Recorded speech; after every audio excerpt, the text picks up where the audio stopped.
कर्ता बना, कभी भोक्ता बना, कभी कर्ता बना, कभी भोक्ता बना, कभी पुण्य किया, कभी पाप किया, कभी पुण्य किया, कभी पाप किया।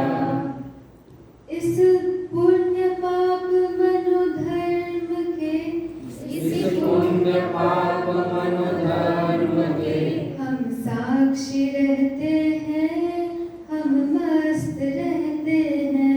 हम साक्षी रहते हैं, हम मस्त रहते हैं।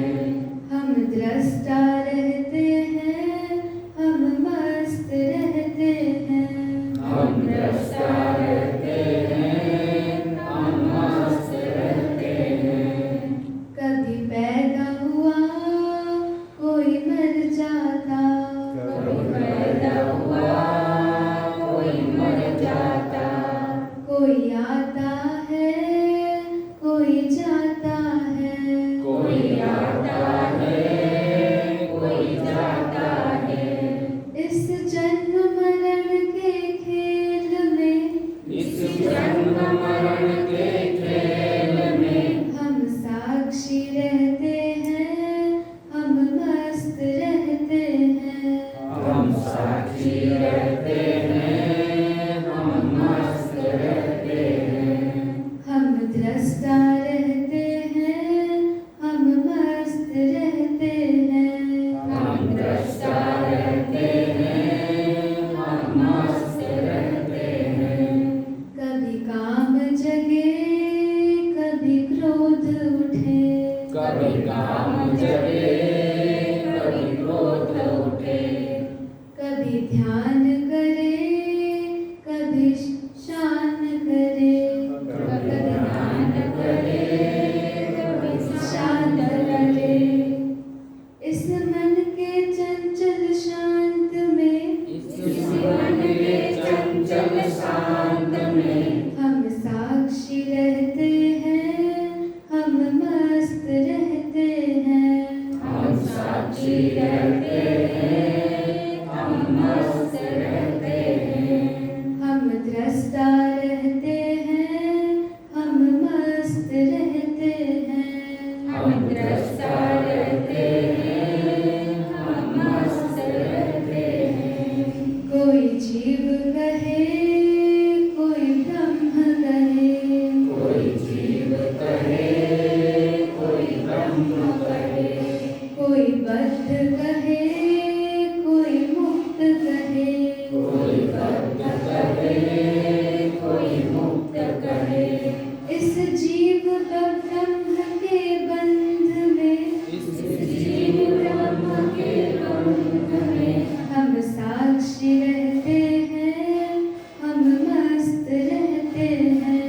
हम साक्षी रहते हैं, हम मस्त रहते हैं।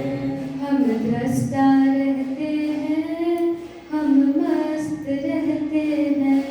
हम दृष्टा रहते हैं, हम मस्त रहते हैं।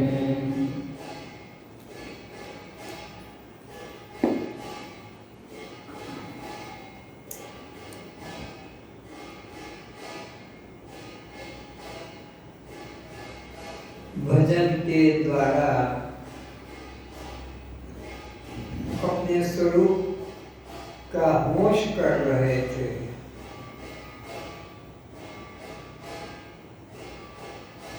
कोई भी देह की क्रिया, प्राण की क्रिया, अंतःकरण की क्रिया, 5 ज्ञानेंद्रिय की क्रिया, 5 कर्मेंद्रिय की क्रिया मुझे झकझोर नहीं सकती। मैं अपने दृष्टा साक्षी भाव में अडिग रहता हूँ, क्योंकि ये सब जो क्रियाएं होती है सूक्ष्म शरीर के द्वारा, कारण शरीर अज्ञान के द्वारा होती है, जबकि मैं तीनों शरीरों से अलग हूँ। इस संबंध में ग्रंथ अष्टावक्र महागीता का विचार चलेगा कि उनमें जनक क्या कहते हैं और अष्टावक्र क्या सुनाते हैं।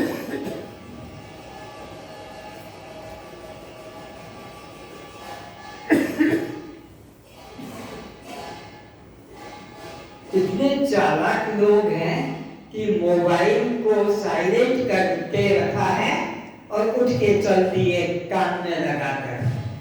इतनी चालाक बुद्धि है कि स्वामी जी को पता नहीं लगेगा और हम अपना उससे बात कर लेंगे। ये मोबाइल को साइलेंट रखना, सत्संग में बैठकर ये गुरु के प्रति अश्रद्धा का, सत्संग के प्रति अश्रद्धा का लक्षण। वेद आत्मा को कहता है, यह आत्मा निश्चय ही आनंद स्वरूप है। आत्मा के संबंध में वेद का जो निर्णय है, अंतिम निर्णय है, आनंदो ब्रह्मेति विजानीयात्। आनंद ब्रह्म के अतिरिक्त कुछ भी अन्य नहीं है। एक आनंद ब्रह्म ही सर्वाकार में दिखाई पड़ रहा है। इंद्रिय विषय प्रथम क्षणिक सुख रूप है, परिणाम में दुख रूप है। इंद्रियों के भोगों को सुख जानकर कष्ट पाकर भोगते हैं, लेकिन परिणाम में तो सुख नहीं, दुख ही मिलता है। विषय सुख जो प्रथम अमृत जैसा लगता है, किंतु परिणाम में वह विष की तरह मारक ही सिद्ध होता है। पहले तो वह सुख रूप लगता है और बाद में फिर वह परिणाम में दुख रूप लगता है। यह राजस सुख सांसारिक राजसिक प्रेम मार्गी लोगों को ही प्रिय लगता है, किंतु सात्विक सुख इस राजसिक विषय सुख से भिन्न है, जो सात्विक लोगों को अर्थात श्रेय मार्गी को ही प्रिय होता है। फिर से यह राजस सुख सांसारिक राजसिक प्रेम मार्गी लोगों को ही प्रिय लगता है। जो संसार के भोगों में सुख बुद्धि करता है, वो रजोगुणी प्रकृति के राजसिक लोगों को लगता है, लेकिन परिणाम में तो वो दुख रूप ही होता है।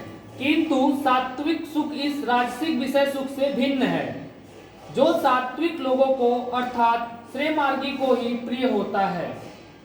श्रेय मार्गी सात्विक प्रकृति के लोग होते हैं। उन लोगों को यह रजोगुणी प्रवृत्ति का मार्ग प्रिय नहीं लगता है। उन्हें सतोगुणी जो धर्म है उसी में सुख बुद्धि बढ़ती है। क्या मना करने से मना नहीं हुए? वो बजा रहे हैं जो नाच गान, वो बंद नहीं किया। 5 मिनट और बोले। अच्छा, कब करेंगे? अच्छा, 5 मिनट के लिए कोई भजन पे शुरू कर दो।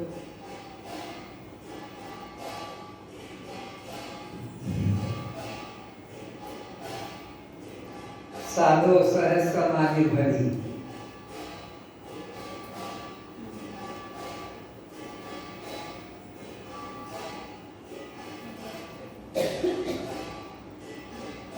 प्रारंभ में नीरस लगता है। पहले तो नीरस बना लगता है। ये भगवान का मार्ग, ज्ञान का मार्ग, परमात्मा का मार्ग है। पहले नीरस लगता है।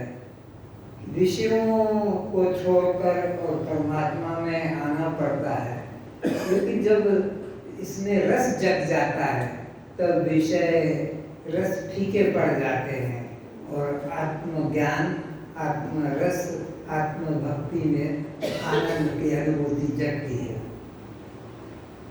किंतु परिणाम में मुक्ति को, अमृत को प्राप्त करा देता है। परिणाम में क्या मिलता है? मुक्ति मिल जाती है। पहले तो नीरस लगता है, फिर रस बढ़ जाता है तो वह मुक्ति, परम शांति अनुभव में आती है। वह सात्विक सुख है। उस सुख को सात्विक सुख कहते हैं। और ये जो ढोल मजेरे का, नाच गाने का, यह रजोगुणी कहलाता है। और नाच गाना करना वो तमोगुणी कहलाता है। तो सतोगुणी सुख की अनुभूति होती है कब? जब वह ये सब परमात्मा के अंदर आत्मज्ञान में रुचि बढ़ती है, रस लेता है, तो यह सात्विक आनंद उसे अनुभव में आता है। पहले भी रस जैसा लगता है, फिर बाद में अभ्यास से फिर वह सरस लगता है। अब इस आनंद ब्रह्म की मीमांसा की जाती है। साधु स्वभाव वाला नवयुवक वेदादि शास्त्रों का अध्ययन किया हुआ, अत्यंत आशावान, अत्यंत दृढ़ और अत्यंत बलवान हो, एवं उसी के उपभोग के साधन धन, धन्याद परिपूर्ण संपूर्ण पृथ्वी भी हो, अर्थात पृथ्वी पति राजा हो, उसका वह आनंद एक मनुष्यों का जीवन से बड़ा आनंद है। फिर से साधु स्वभाव वाला नवयुवक वेदा शास्त्रों का अध्ययन किया हुआ, अत्यंत आशावान, अत्यंत दृढ़ और अत्यंत बलवान हो, ऐसे साधक की महिमा गा रहे हैं। और क्या? एवं उसी के उपभोग के साधन धन, धन्याद परिपूर्ण हो, और उसके पास में कोई संसार के भोग की अभाव कभी भी न हो, धन ध्यान से पूर्ण हो, संपूर्ण पृथ्वी भी हो, अर्थात पृथ्वी पति राजा हो, उसका वह आनंद एक मनुष्यों का जीवन का सबसे बड़ा आनंद है। तो ये आनंद की तुलना कर रहे हैं कि संसार का कोई भी पदार्थ उसको अप्राप्त न हो, सब कुछ प्राप्त हो, तो वो मनुष्य जीवन का एक सुख के बराबर कहलाता है। ऐसे 100 सुख मिलोगे तो एक इंद्र के बराबर होगा।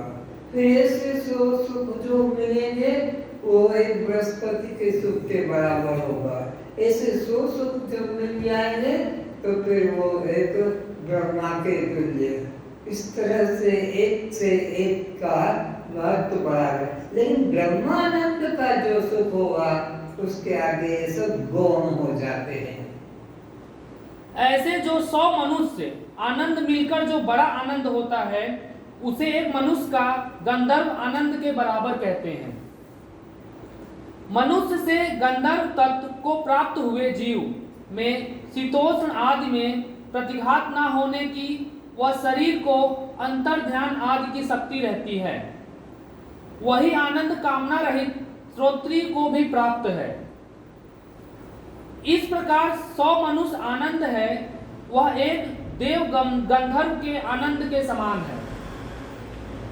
ऐसे 100 देव गंधर्वों का मिला हुआ आनंद है, वही चिरस्थायी लोक में रहने वाले पितृगण का एक आनंद है।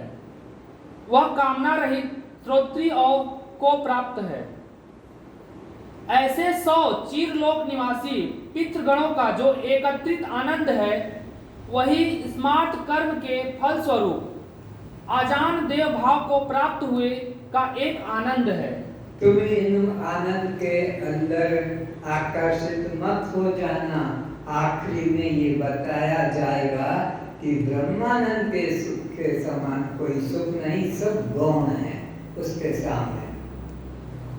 जो कामना रहित श्रोत्री को प्राप्त है, ऐसे 100 अजान देवताओं का जो आनंद है, वही अग्निहोत्री आदि वैदिक कर्म अनुष्ठान से कर्म देवत्व को प्राप्त हुए का एक आनंद है। यह भी कामना रहित श्रोत्री को प्राप्त है। ऐसे 100 कामना रहित ब्रह्म की अनुभूति नहीं हुई है। कामना रहित है कि जगत सब सपना है, जगत झूठा है, उसको ये सब प्राप्त है कामना रहित को। लेकिन ब्रह्मानंद की बात अभी आगे आएगी। श्रोत्रिय और ब्रह्मनिष्ठ। श्रोत्रिय शास्त्रों का सब ज्ञान है, संसार के बारे में सब ज्ञान है, लेकिन ब्रह्म की अनुभूति नहीं हुई है, उसका आनंद अभी बाकी है। ऐसे 100 कर्म देवों का संग्रहित आनंद है, वही यज्ञ में भाग ग्रहण करने वाले देवता का आनंद है। ऐसे 100 देवताओं का जो एकत्रित आनंद है, वह देवताओं के स्वामी इंद्र का एक आनंद है, जो कामना रहित श्रोत्री को भी प्राप्त है।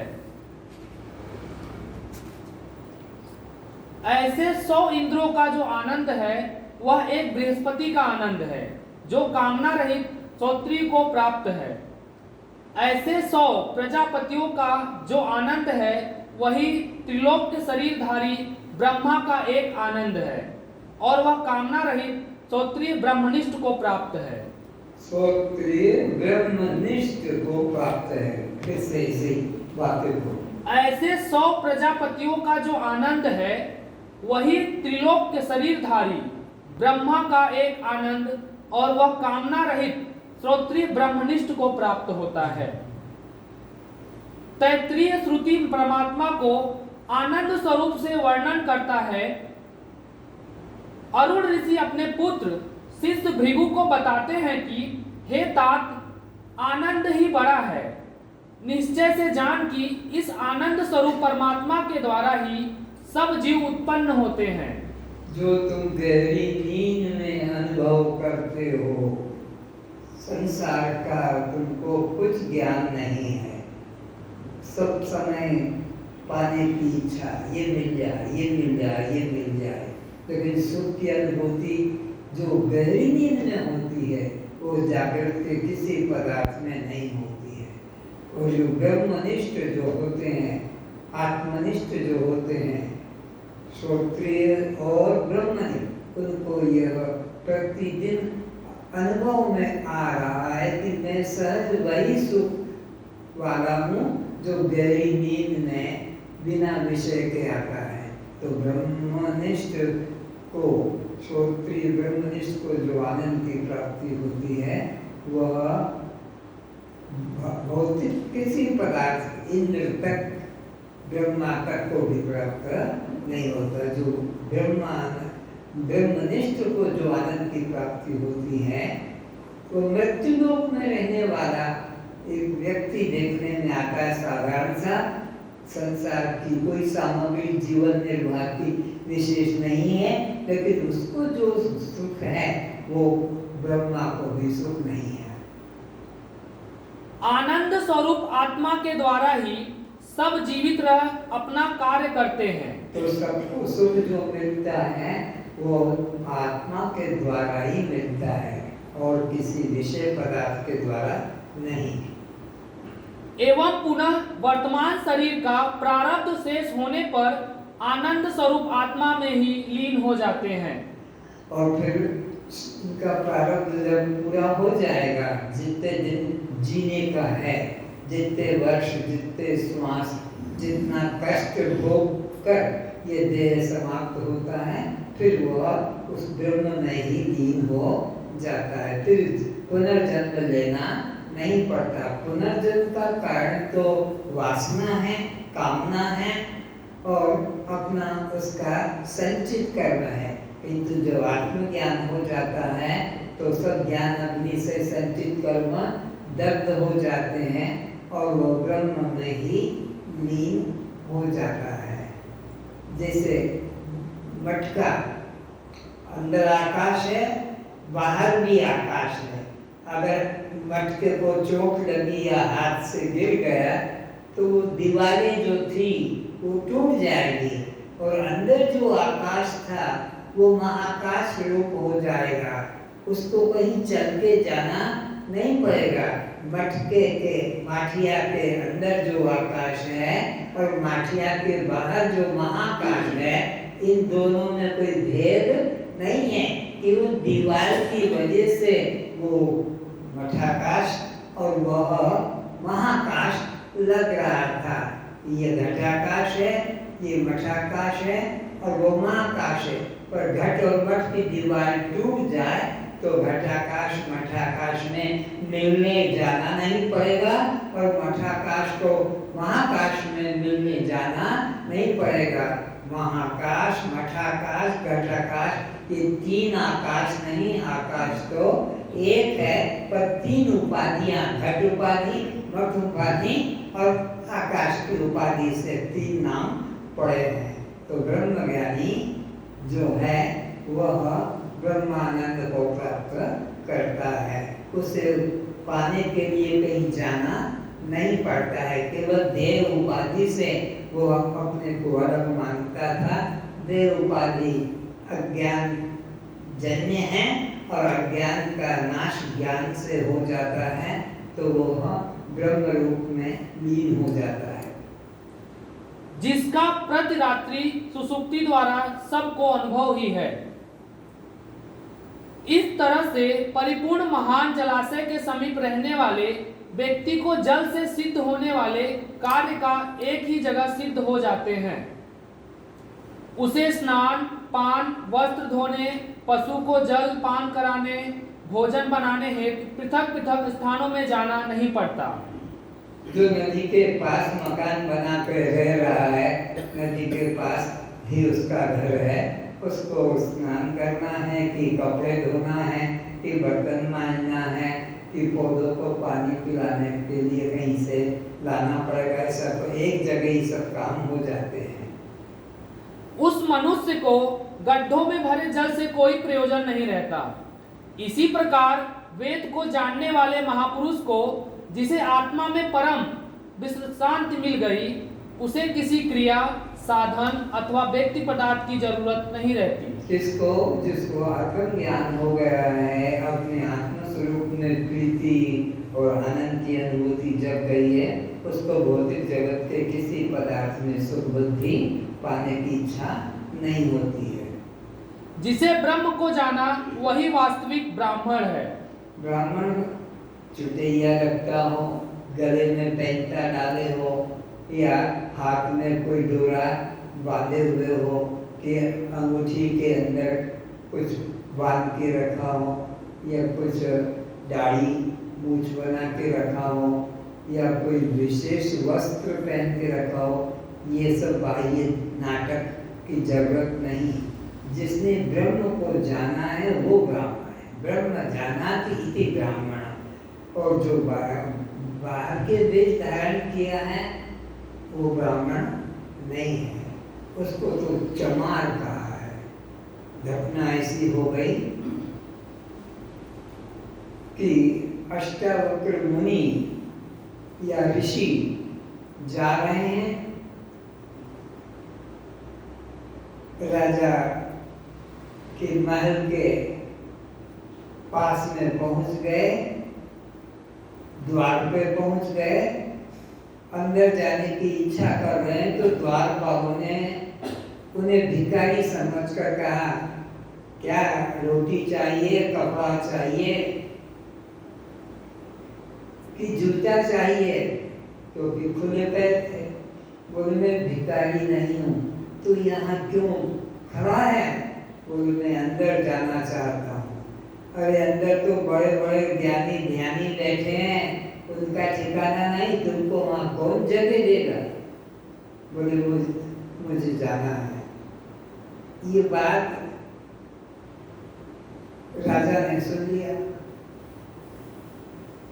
और राजा कहता है वहीं से उस सैनिकों को, द्वारपालों को, इसे अंदर आने दो, क्योंकि बीच रास्ते में इससे परिचय हो गया था।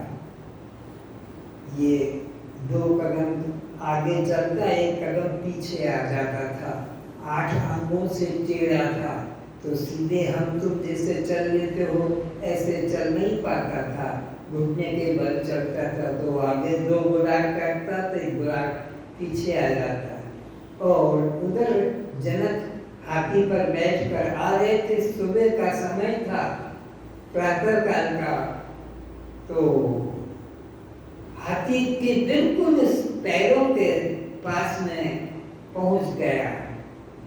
तो जनक ने महावत से कहा, हाथी को रोको, मर जाएगा, इसकी मौत इसको कुचल देगी। अभी महावत के बाद हाथी को रोका और उस बच्चे से पूछा, क्यों रे, दिखाई नहीं पड़ता है क्या?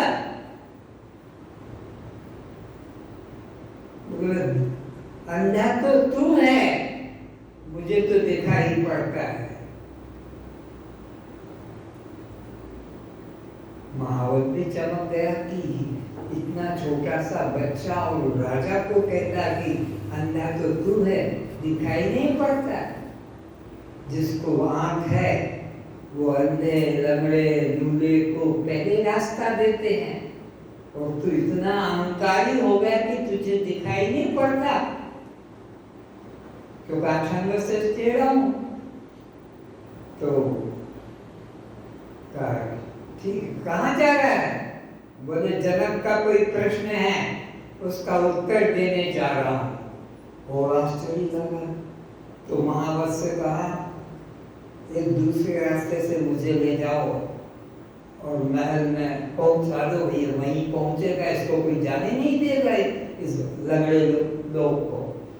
तो महावत दूसरे रास्ते से महल में पहुंचा दिया। जनक को महल के अंदर इसको आने को रोक रहे हैं, तो जनक ने वहीं से कहा, इसे अंदर आने दो। और आकर वो जो राज सिंहासन था, जनक तो उतर के नीचे बैठा है उस पे, क्योंकि जनक का प्रश्न का जो उत्तर दे देगा उसको राजा बना दिया जाएगा। तो मेरे प्रश्न का कोई तो उत्तर देंगे, हजार लोग विद्वान पंडित ज्ञानी बैठे हैं, तो मुझे तो उत्तर नहीं पड़ेगा। वो पहले से ही नीचे बैठ गया, वो जगह खाली छोड़ दी थी। जब जनक ने कहा महावत से इसे अंदर आने दो, और वो अंदर आके जंप करके सिंहासन पर, राजा के सिंहासन पर बैठ गया। तो सारे विद्वान पंडित जो अंदर सभा में बैठे थे, वो उसकी शक्ल देखकर हंस पड़े, क्योंकि 8 अंगों से टेढ़ा, और दूसरा उसके राजा के अलावा किसी का बैठने का अधिकार नहीं। जब राजा हार जाएगा तो उसको जीतने वाले को बिठाया जाएगा, और ये लंगड़ा और ऊपर बैठ गया। तो सारे ज्ञानियों को, जो ज्ञान सभा में बैठे हैं, पंडित लोग, विद्वान लोग, वो जोर से हंस पड़े।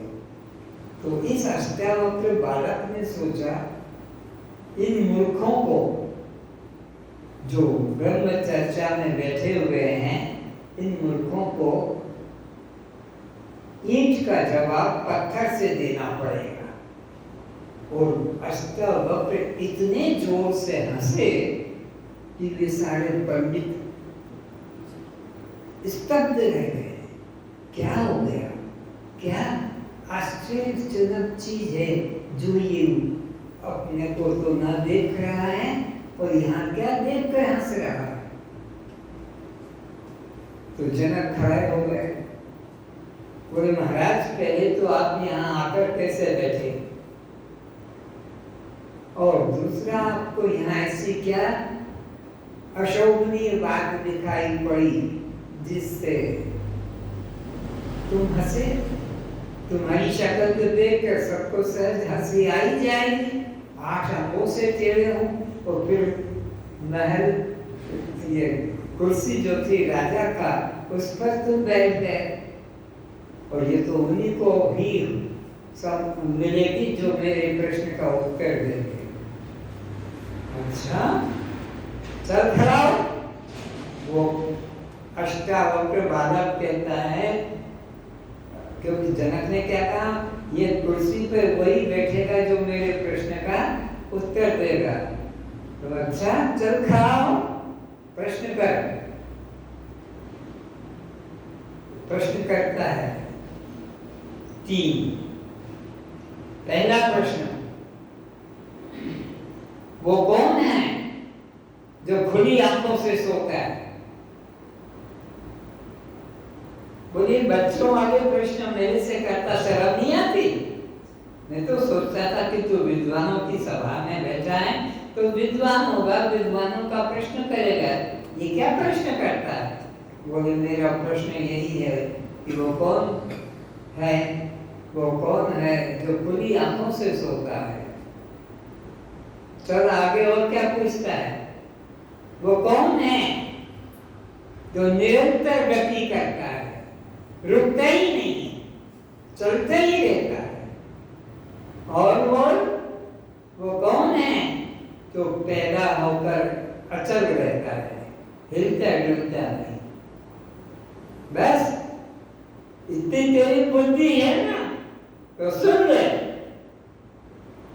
वो मछली है जो खुली आंखों से सोती है, वो नदी है जो निरंतर गति करती, कभी रुकती भी नहीं नदी। और वो अंडा है जो पैदा होकर हिलता डुलता अचल रहता है। तो इस तरह से बात यही चल रही थी। तो जनक की सभा में वो जब बालक पहुंच गया तो फिर बताओ तुम क्यों हंसे थे? बोले मुझे हंसी इसलिए आई, मैंने सुना था कि राजा जनक के ज्ञान सभा में ब्रह्म की चर्चा हो रही है, तो मैं उसकी सुनने के लिए आया था। लेकिन मैंने तो देखा कि यहाँ ब्रह्म की चर्चा तो नहीं हो रही है, कोई ब्रह्म चर्चा में उतरा नहीं है, पहुंचा नहीं है, वर्षों से हो रही है सभा। मेरे को तो ये चमारों की सभा दिखाई पड़ी। राजा फिर खड़ा होकर कहता है कि होश में बात करो, ये सब बड़े बड़े विद्वान पंडित शास्त्री द्विवेदी त्रिवेदी चतुर्वेदी वेदी, और जिनको तुमने चमारों की सभा में गिरा दिया। बोले अगर ये ब्रह्मदर्शी होते ये विद्वान लोग तो एक ब्रह्म के अलावा दूसरा कोई दिखाई नहीं पड़ता। एक मेवा अद्वितीय ब्रह्म ने नानास्ति किंचन, उसके अलावा कोई दूसरा। ये तो हंसे किसको देखकर? इस बड़े के शरीर को देखकर। अगर ये ब्रह्मदर्शी होते तो ब्रह्म कहीं से टेढ़ा मेढ़ा लगा लुड़ा है क्या? ब्रह्म तो निराकार है। तो ये हंसे हैं तो इस चमड़े के शरीर को, इनकी दृष्टि आत्मा पे नहीं है, इनकी दृष्टि चमड़े पर है, इस देह के ऊपर, इसलिए मैंने चमार कहा। तो आगे चले।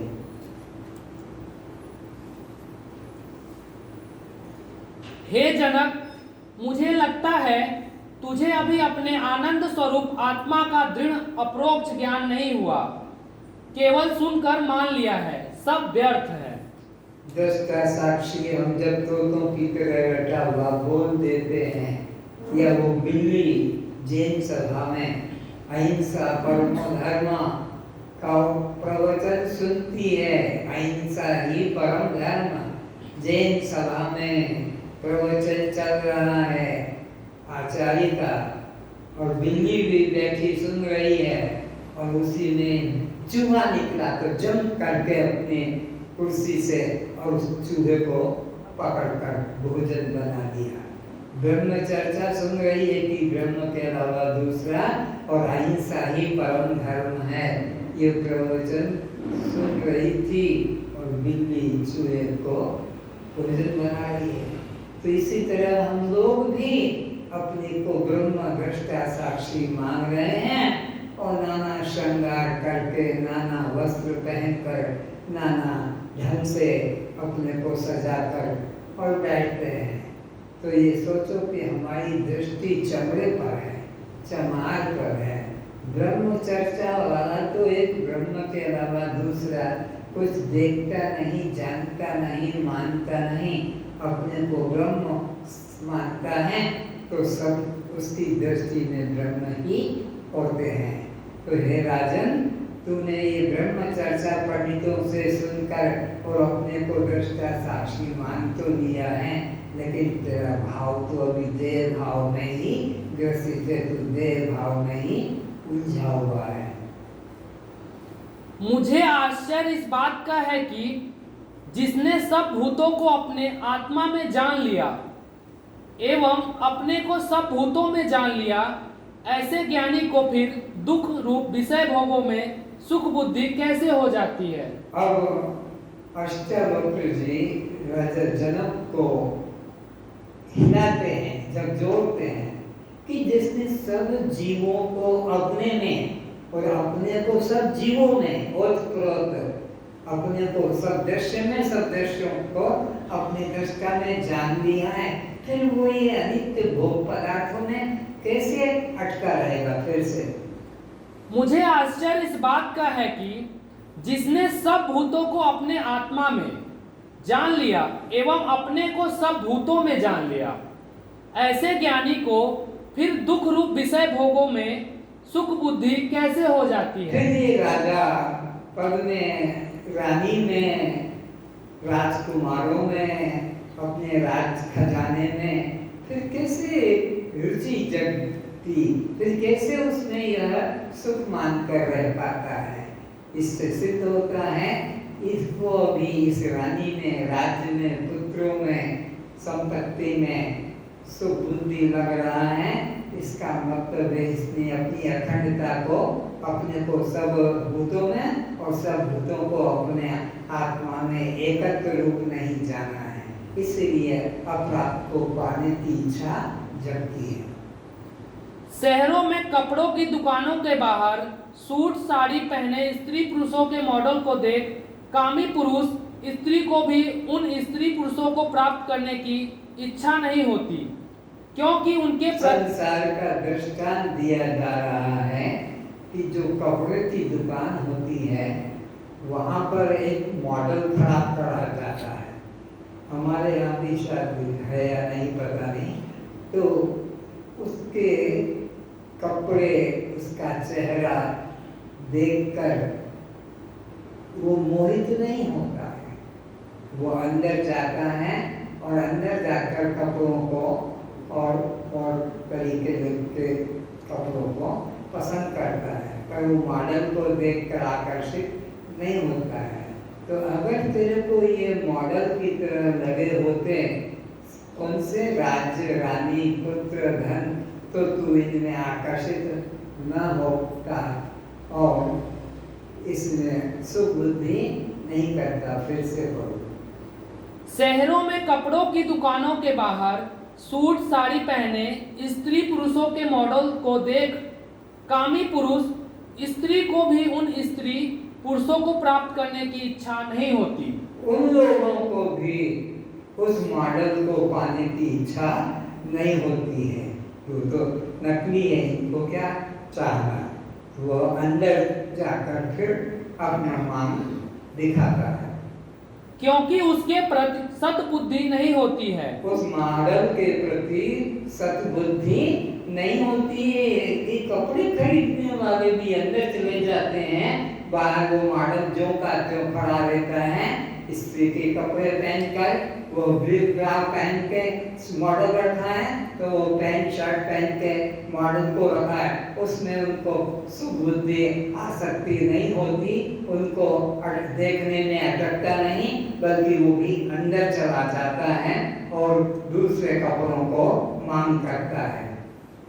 अथवा सीप में रजत नहीं है, यह भ्रम है, ऐसा जानने वाला उस मिथ्या भासने वाली रजत को पाने की इच्छा नहीं करता है।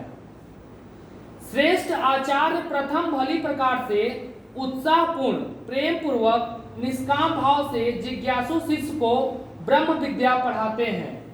गुरु भी शिष्य को निष्काम भाव से उसके कल्याण के लिए ब्रह्म विद्या का उपदेश करते हैं। उससे किसी प्रकार के धन सम्मान पाने की इच्छा सद्गुरु कभी नहीं करता है। फिर उसकी परीक्षा लेते हैं। एवं सफल होने पर उसे प्रमाण पत्र देते हैं। ये संसार की भी बातें थोड़े मास्टर, अध्यापक, टीचर, लेक्चरर पढ़ाता है और साल के निश्चित समय में उसकी परीक्षा लेते हैं और परीक्षा में उत्तीर्ण होने से उसको प्रमाण पत्र फर्स्ट क्लास है कि सेकंड क्लास है वो देते हैं। अर्थात उसकी ब्रह्मनिष्ठा को स्वीकार कर लेते हैं। कसौटी द्वारा ही स्वर्ण की शुद्धता की पहचान होती है। कसौटी के बिना सुनार की पहचान है, उसके पास कसौटी होगी, बिना कसौटी हो तो नहीं कंचन की पहचान।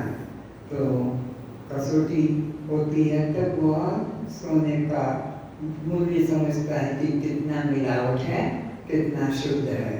तो ज्ञानी की भी सद्गुरु पहचान कराता है कि कितना यह वही पत्थर की तरह सोता है कि कपड़े की तरह सोता है कि यह नमक की तरह सोता है। अगर ये नमक की तरह सोता होगा तो उसमें पूरा का पूरा ओतप्रोत हो जाएगा, पानी में मिल जाएगा, फिर नमक अलग से अपना अस्तित्व नहीं रखेगा। और कपड़े की तरह होगा तो सोते समय तो झूम रहा है, चेहरा दिखा रहा है कि बड़ा आनंद आ रहा है, लेकिन फिर बाहर निकला सत्संग से दुकानों को देख रहा है, अलंकारों को देख रहा है, कपड़ों को देख रहा है, उसी में आसक्त हो रहा है। ये अच्छा है, ये सुंदर है, ये जरूर लेना चाहिए। और सत्संग में बैठा है तो बड़ा झूम रहा था कि पूर्ण ब्रह्म ज्ञान इसको हो गया है। तो इस तरह से गुरु लोग भी शिष्य की परीक्षा करते हैं। थर्मामीटर द्वारा ज्वर का निर्णय होता है। इसी प्रकार अष्टावक्र जी जनक की परीक्षा कर रहे हैं कि इसकी आत्मानुभूति वाणी का कथन है या अनुभव युक्त है। इसने वाणी का विषय बनाया है कि अनुभव है। पता करते जैसे डॉक्टर थर्मामीटर लगाकर ज्वर का पता लगाता है कि कितना 101 या 98 कितना है, वो ज्वर का पता जिसे लगाते हैं। या सुनार कसौटी लगाकर कि यह 50% सोना मिलावट है या 75% सोना 25% मिलावट है या 10% मिलावट है, वो उससे पता करता है। तो ऐसे ही ज्ञानी लोग भी शिष्यों को उपदेश करके उसकी परीक्षा करते हैं। अष्टावक्र कहते हैं, हे जनक, तूने सब भूतों में आत्मा को एवं अपने आत्म में सब भूतों को देख लिया। इस प्रकार संसार व अपने आत्म में अभेद दृष्टि हो जाने पर भी तुम्हें संसार के पदार्थों में राग अभी तक कैसे बना हुआ है। फिर वही जब जोड़ रहा है अष्टावक्र गुरु शिष्य को कि जब तूने सब भूतों को अपने में और अपने को सब भूतों में एक रूप जान लिया है कि यहाँ कोई और दूसरा नहीं है, फिर तेरी इस अनित्य संसार में भोग पदार्थों में वस्तुओं में कैसे तेरे को सुख लग रहा है, कैसे इनमें तू अभी तक अटका हुआ बैठा है, इन्हें छोड़कर भाग क्यों नहीं जाता, क्यों यहाँ आसक्ति करके रह रहा है। गीता में श्री कृष्ण इसी आत्म तत्व को स्पष्ट अनुभव बता रहे हैं।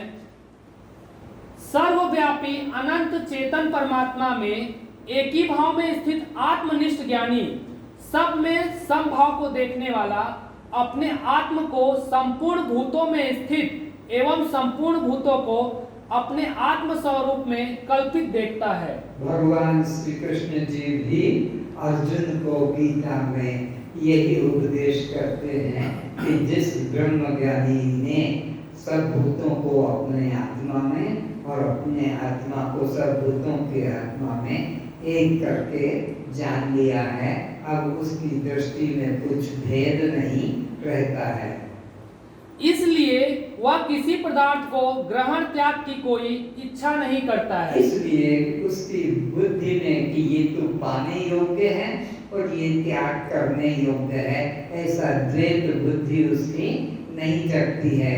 क्योंकि जब देख लिया कि एक मेरे अतिरिक्त अन्य किंचित भी नहीं है, तो किसका त्याग करूं, किसका ग्रहण करूं। द्वैत में त्याग और ग्रहण होता है। जहाँ दो है वहाँ अच्छा और बुरे का चुनाव होता है। तो यहाँ तो एक ब्रह्म के अलावा दूसरा कुछ दिखाई नहीं पड़ता है, तो किसको मैं त्याग करूं और किसका ग्रहण करूं। इसलिए उस ज्ञानी पुरुष को ग्रहण त्याग का भाव नहीं रहता है। किस ज्ञानी को, जिसने सब में अपने को और अपने को सब में देख लिया है, उसकी दृष्टि से द्वैत भाव चला जाता है। इसलिए अब उनके लिए कुछ भी प्राप्त नहीं रहता है। कुछ पाने योग्य और उसके लिए बाकी नहीं रहता कि ये और मिल जाए तो मैं पूरा हो जाऊं। ऐसा नहीं, बिना वस्तु के आत्मबोध हो जाने से उसे पूर्णता का बोध हो जाता है। जो पुरुष संपूर्ण भूतों में सबके आत्म रूप मुझको व्यापक देखता है। ऐसा भगवान श्री कृष्ण अर्जुन जी को समझा रहे हैं कि जो सब भूतों में मुझ आत्मा को पूर्ण देखता है, उसको, और संपूर्ण भूतों को मुझ वासुदेव के अंतर्गत देखता है। और समस्त भूतों को, जीवों को आत्मा के अंतर्गत, मुझ आत्मा को सब भूतों के अंतर्गत और सब भूतों को मुझ आत्मा के अंतर्गत एक देखता है, तो उसके लिए मैं कभी अदृश्य नहीं होता हूँ। अब उसके लिए कोई दूसरा है ही नहीं, उसके लिए कभी मैं अदृश्य नहीं होता हूँ। और न उसे ध्यान समाधि साधन करने की जरूरत पड़ती है। खुले नैन पहचानूं हंसी हंसी, अपनी आंखें खुली है और हंसते हुए सबको एक ब्रह्म रूप में देखता है ज्ञानी। ज्ञानी सबको खुली आंखों से एक ब्रह्म रूप में देखता है, क्योंकि ब्रह्म के अतिरिक्त यहाँ दूसरा उसकी दृष्टि में कोई नहीं है। और वह मेरे लिए अदृश्य होता है, ना मेरे लिए अदृश्य होता है। न मेरे लिए वो अदृश्य होता है, न उसके लिए मैं अदृश्य होता हूँ। जो भक्त मुझको प्रेम से भजते हैं वे मुझ में हैं और मैं भी उनमें प्रत्यक्ष प्रकट हूँ। प्रेम से होई प्रकट में जाना, भगवान प्रेम से प्रकट होते हैं और किसी साधन से नहीं कि इतने यज्ञ किए लिए, इतने मैंने जप किए हैं, इतने माला की है, इतनी तीर्थ यात्रा की है, इतना दान दिया है। इन सब कर्म कांड से भगवान प्रसन्न प्रेम से प्रकट होई में जाना। भगवान प्रेम से प्रकट होते हैं। प्रेम का मतलब है अन्य में मन का न जाना, अपने आप में मन का लीन रहना। अपने से श्रेष्ठ किसी और को जानोगे तो सुबुद्धि हो जाएगी, फिर पाने की चेष्टा करोगे।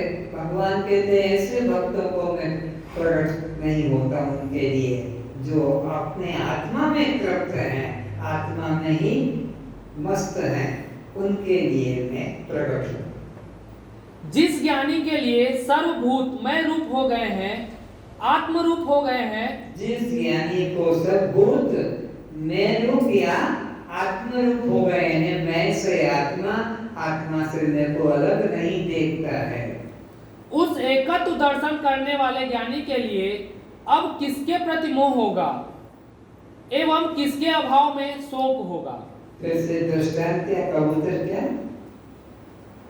उस एकत्व दर्शन करने वाले ज्ञानी के लिए अब किसके प्रति मोह होगा। उस ज्ञानी को अब किसके प्रति, जब एक का बोध हो गया तो अब वह मोह नहीं करेगा एवं किसके अभाव में शोक करेगा। तब उसको किसी का अभाव है जो शोक करे, क्योंकि उसके अलावा कोई दूसरा है ही नहीं, तो अभाव भी नहीं तो शोक भी नहीं होगा। ज्ञानी पुरुष शोक मोह से रहित निज आनंद से ही आनंदित रहता है। ज्ञानी पुरुष का लक्षण है धन पुत्र हो तो, जमीन जायदाद हो तो, जितना उसकी स्थिति, और धन ना हो, जमीन ना हो, मकान ना हो, अलंकार ना हो, जीवन का कोई सहारा भी ना हो, तब भी वे सही रहता है। राजा भी बनकर रह सकता है कि वो भिखारी बनकर भी समभाव में रहता है। राजा होने का गर्व नहीं, भिखारी होने का उसको दुख नहीं। खाने को मिल गया मुट्ठी चना तो ठीक है, और महल में उसको सम्मान से राजा ने भोग दिया तो भी ले लेता है। वही बाहर जाकर रोड पे खड़ा होकर मुट्ठी पर भिक्षा भी ले लेता है। यदि जन्म मृत्यु के लिए हर्ष शोक होता है तो समझना चाहिए कि अभी आत्मा के ठहराव नहीं हुआ है। सोच लो, जितने बैठे हो, वो मर गया, वो मर गया, पता नहीं मेरा क्या होगा, पता नहीं मेरा कब होगा, कितना होगा। तो सोचो अभी वो आत्म भाव में उतरा हुआ नहीं है, वो देह भाव में उतरा हुआ है। और देह के जन्म को अपना जन्म, और देह के रोग को अपना रोग, देह के जवानी को, बुढ़ापे को अपनी जवानी और बुढ़ापा तोड़ रहा है। अभी तो मैं जवान हूँ, अभी तो मैं प्रौढ़ हूँ, इस भाव है। तो सोचो कि वो आत्म भाव में जगा नहीं है, वो देह भाव में ही जग रहा है। मोह निशा सब सोवन हारा, देखई सपन अनेक प्रकारा, यही जग जागई जामिनी जोगी, जगा हुआ बस वही योगी है। कौन? जिसने इस प्रपंच का मन से त्याग कर दिया। प्रपंच पांच का जहाँ झगड़ा है, आकाश, वायु, तेज, जल, पृथ्वी से बना शरीर। तो जो शरीर भाव में अटका है बस वो सो रहा है, और जो शरीर भाव से अपने को अलग मानता है वो जागा हुआ है। ज्ञानी जन जन्म का हर्ष नहीं मनाते हैं और मृतक के लिए शोक भी नहीं करते हैं। समझ में आ गया? ज्ञानी पुरुष का लक्षण जन्म का, लड़का हो गया तो खुशियां मना रहे हैं, या लड़का मर गया तो दुख मना रहे हैं। तो सोचो कि ये ज्ञानी नहीं है, अभी इसकी बुद्धि संसार के पदार्थों में सुख बुद्धि करते रखी। फिर से ज्ञानी जन जन्म का हर्ष नहीं मनाते हैं और मृतक के लिए शोक भी नहीं करते हैं। न मरने का शोक मनाते हैं कि ये मर गया तो उसके लिए शोक मनाएगा, और न जन्म वाले के लिए कोई पिस्तौल, थोड़ी बहुत या फटाका या कोई अगर मोमबत्तियां जलाएगा, ये सब नाटक भी नहीं करता कि बैंड बाजा बजवा रहा है, कुछ वितरण कर रहा है। वो खुशी भी नहीं मनाता है जन्म का, और मरने वाले के लिए दुख भी नहीं करता है, क्योंकि वे जानते हैं कि यह प्रकृति का अटल सिद्धांत है। जन्मने वाले की मृत्यु एवं मरने वाले का पुनः जन्म आत्मज्ञान न होने तक होता ही रहता है। जब तक आत्मज्ञान नहीं होगा तब तक यह जन्म और मृत्यु का द्वंद्व चलता रहेगा, जन्मने का और मरने का। क्योंकि संचित कर्म जब तक नष्ट नहीं होते हैं जीव के, कब तक? जब तक आत्मज्ञान नहीं होता है जीव के संचित कर्म नष्ट नहीं होते हैं, और वो संचित कर्म अनंत अनंत अनंत जन्मों से पड़े हुए हैं, उसमें से कुछ निकल कर आते हैं जिसे भोगता है जीव, और फिर नए कर्म बनाता है, वो संचित में चले जाते हैं। बैंक में से कुछ निकाल कर लाता है, धंधा करके सो बढ़ाकर फिर बैंक में जमा कर देता है। तो ऐसे ही संचित में से कर्म भोगने को ये शरीर आया है, और नए साधन के द्वारा, नए कर्मों के द्वारा कर्म बढ़ाकर संचित में जमा कर देता है। तो जब तक आत्मज्ञान नहीं होता है ये जन्म मरण का चक्र समाप्त नहीं होता है, क्योंकि अनंत जन्मों के संचित पड़े हैं। और जब ज्ञान हो जाता है तो वो सब ज्ञान कैसे? जैसे रात्रि का घोर अंधकार हो और वहां पर आप एक मोमबत्ती जला दे तो सारा अंधकार एक क्षण के अंदर चला जाएगा। वो हजारों वर्ष का अंधकार ये नहीं कहेगा कि मैं बहुत पुराना हूँ इस घर में, अंधकार कभी ऐसा नहीं कहेगा। धीरे धीरे जाऊंगा, एक कोने में रुक जाता हूँ, धीरे धीरे निकलूंगा। अंधकार की सत्ता ही नहीं है प्रकाश के सामने। ऐसे ही आत्मज्ञान हो जाने से संचित सब दग्ध हो जाते हैं, फिर पुनर्जन्म भी लेना नहीं पड़ता है फिर से। क्योंकि वे जानते हैं कि यह प्रकृति का अटल सिद्धांत है, जन्मने वाले भी की मृत्यु एवं मरने वाले का पुनः जन्म आत्मज्ञान न होने तक होता ही रहता है। आत्मज्ञान होने तक पुनर्जन्म को कोई बदल नहीं सकता, होगा जरूर होगा, क्योंकि जड़ में तो पड़ा है ना बीज, तो ऊपर निकल कर आएगा। ये संचित खेत में अनंत जन्म के बीज पड़े हैं, उसमें से ये आते हैं, फिर भोगना पड़ता है।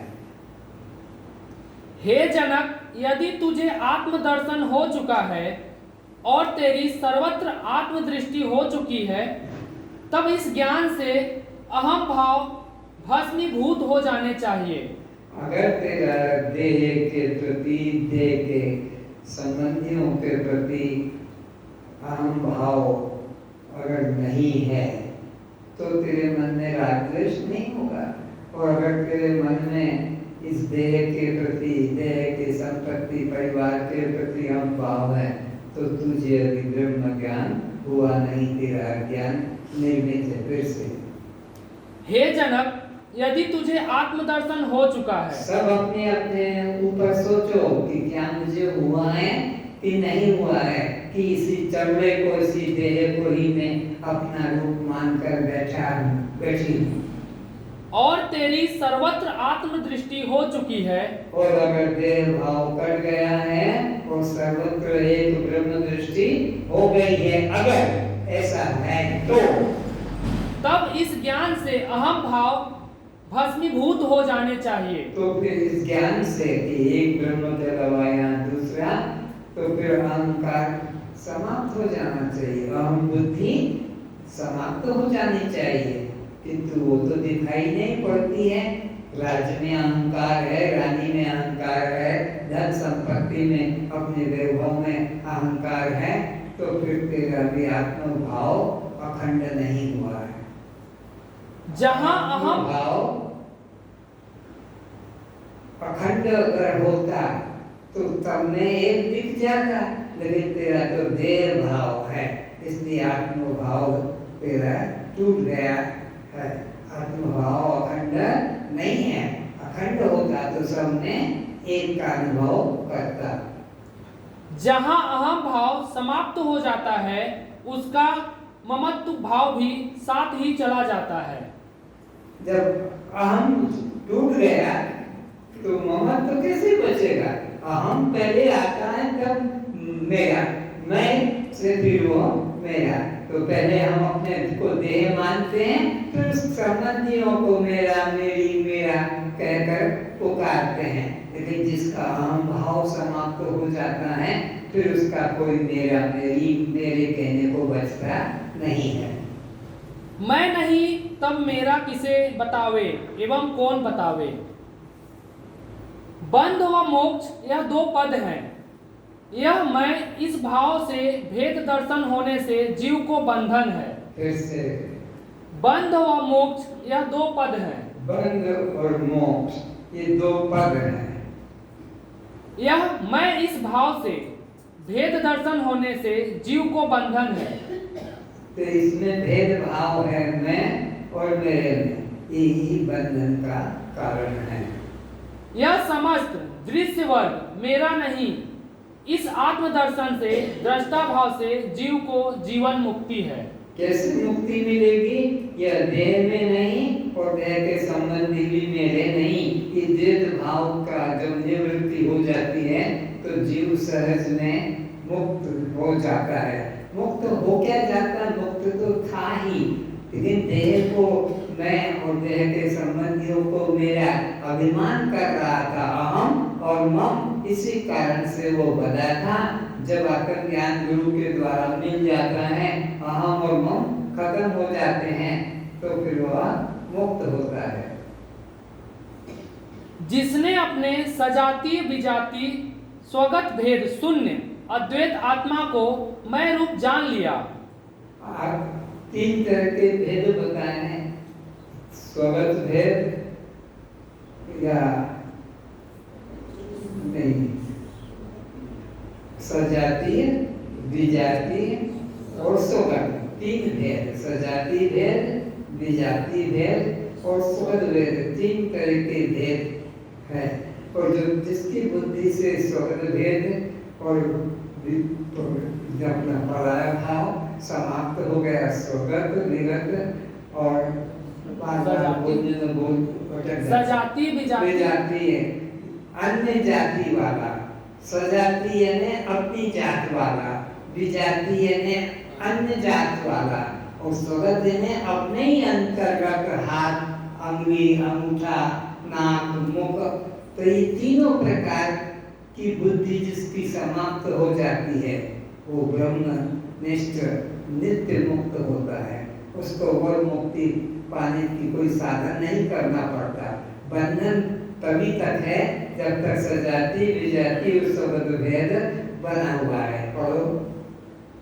जिसने अपने सजातीय विजातीय स्वगत भेद शून्य अद्वैत आत्मा को मैं रूप जान लिया। अद्वैत आत्मा को मैं रूप करके, इदम यह करके नहीं बल्कि मैं करके जान लिया। सो हम नाम देहो, मैं देह नहीं हूं, देह से अपने को अलग कर लिया।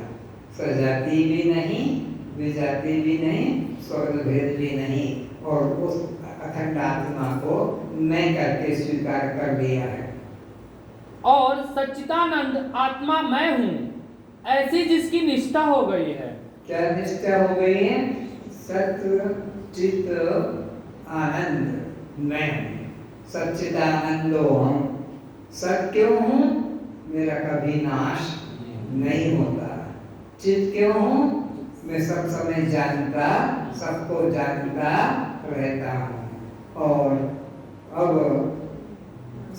सजा आनंद कैसे? क्योंकि मैं सब समय प्रिय हूँ, सत्य भी हूँ, सब समय रहता हूँ, चित भी हूँ, सबको जानता हूँ, और आनंद भी हूँ क्योंकि सब समय प्रिय हूँ। जो सब समय प्रिय है वो आनंद है, जो सब समय जानता है वो चेतन है, जो सब समय रहता है वो सत्य है। तो मैं सच्चिदानंद हूँ, ऐसा मुझे बोध जग गया। जिसकी निष्ठा हो गई है, ऐसा ज्ञानी स्त्री पुरुष काम क्रीड़ा के वशीभूत होकर रमण करने के लिए व्याकुल होते हैं। यह तो महान आश्चर्य है। जिसने ऐसी एकता का अनुभव कर लिया है, फिर वो स्त्री की कामना नहीं करता है, और उसको अभी रानी की स्त्री की कामना है, तो सोचो उसने ब्रह्म ज्ञान, अद्वैत ज्ञान पाया नहीं है।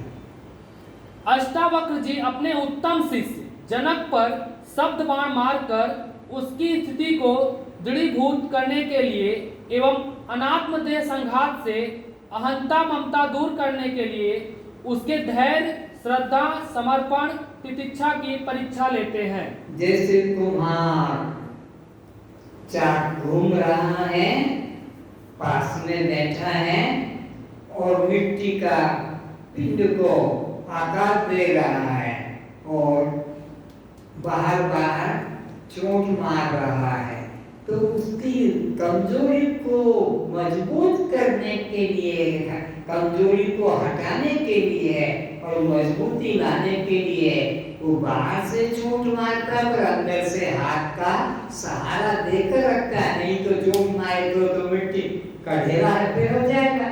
तो गुरु भी शिष्य को चोट मारता है, हिलाता है, उसकी कमजोरी को निकालने के लिए, न कि गिराने के लिए।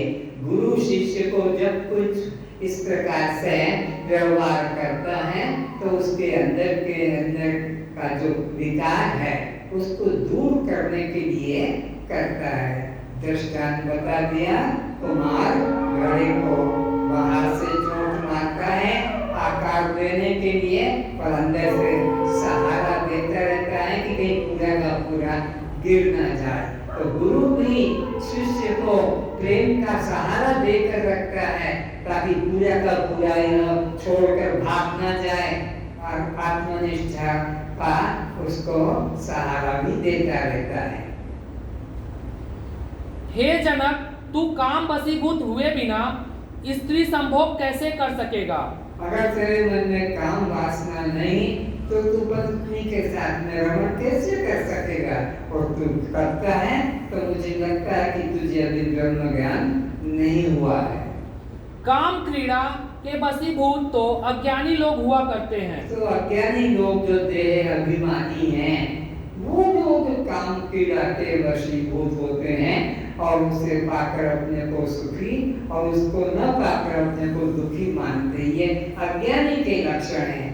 और तुझे आत्म ज्ञान हो गया है, ब्रह्म ज्ञान हो गया है, तेरी दृष्टि में अगर सब एक हो गए हैं तो तू किस स्त्री के साथ भ्रमण करता है?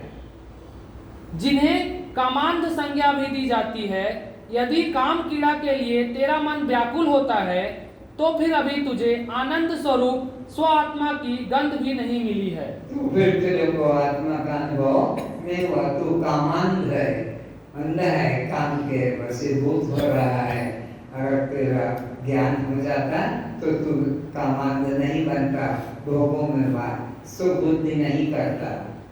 जिसने ब्रह्मानंद को परम सुख है उसका स्वाद नहीं चखा है, ऐसा व्यक्ति ही तो विषयानंद काम क्रीड़ा के लिए किसी स्त्री या पुरुष का गुलाम बनना स्वीकार करेगा। जिसने आत्मज्ञान नहीं पाया है, ब्रह्म विद्या को प्राप्त नहीं किया है, वही व्यक्ति संसार के अनित्य भोग पदार्थों में आसक्त होता है। हे जनक, यह बात मन के भीतर उतर कर देख कि तू काम वासना से मुक्त हुआ है या नहीं। तो तू खुद अपने को देख कि तेरे मन में काम वासना है कि नहीं है।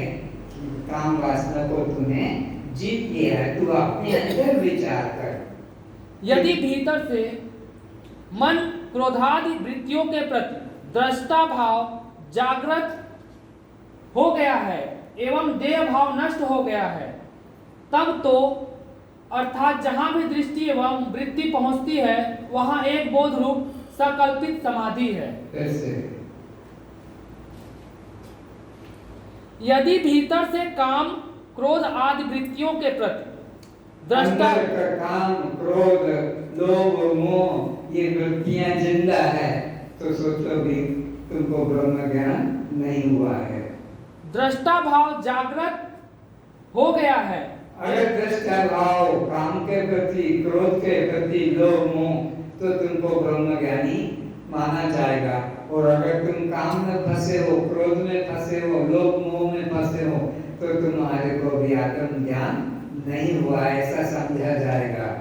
एवं देह भाव नष्ट हो गया है, तब तो यत्र यत्र मनो यत्र तत्र तत्र समाधय।